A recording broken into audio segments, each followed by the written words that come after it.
All right, Mr. Santos, JP on here. Let's talk about what the value proposition of Ethos Asset Management is. You are seeing sky high or very high interest rates at the moment, and perhaps a lot of companies and a lot of countries and a lot of companies just finding it difficult to find financing in these tight liquidity conditions. What is the value proposition of Ethos Asset Management? How are you actually positioning yourselves as an option of debt financing at a time when constraints are very high and funding liquidity actually is perhaps not as abundant as it was, say, 3-4 years ago?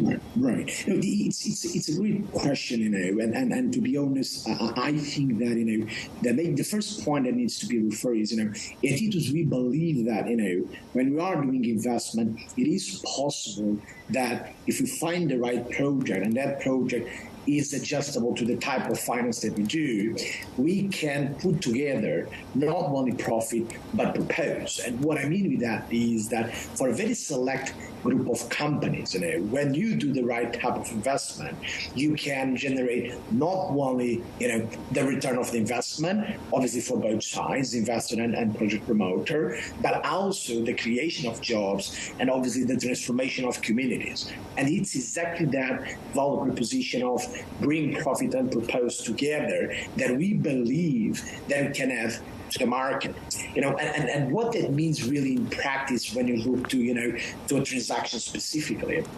You just touch about the conditions side, right? Obviously, high interest rates at the moment exist, right? And when we look to banks, we see, naturally because of the inflation level worldwide, we see a need to increase the interest rates, and naturally the interest rates on the commercial banks are going up.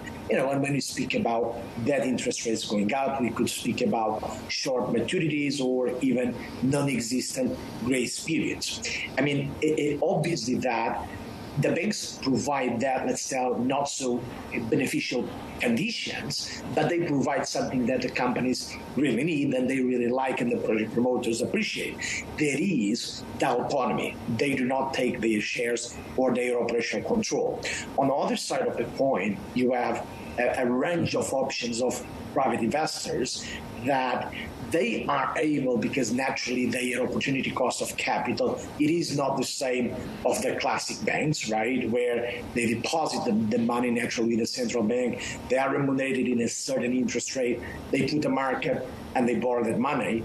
Basically, right, on these type of investors, there is not the opportunity cost, and that allows them to obviously be more competitive and go, with interest rates obviously below that average, and at the same time give longer maturities or even grace periods. But on the other side, they take control, they take autonomy from the companies trying to control their operational needs and obviously the shareholder control. On Ethos, what we are able to do, because we are that finance and obviously we are a private investment firm, it's put together these two components of provide to the companies that autonomy and also that conditions to allow them to develop their projects, I would say, in a win-win proposition. And that is exactly what we believe that we can bring on a long-term sustainability vision to this region of the globe, as we did in the past in another one.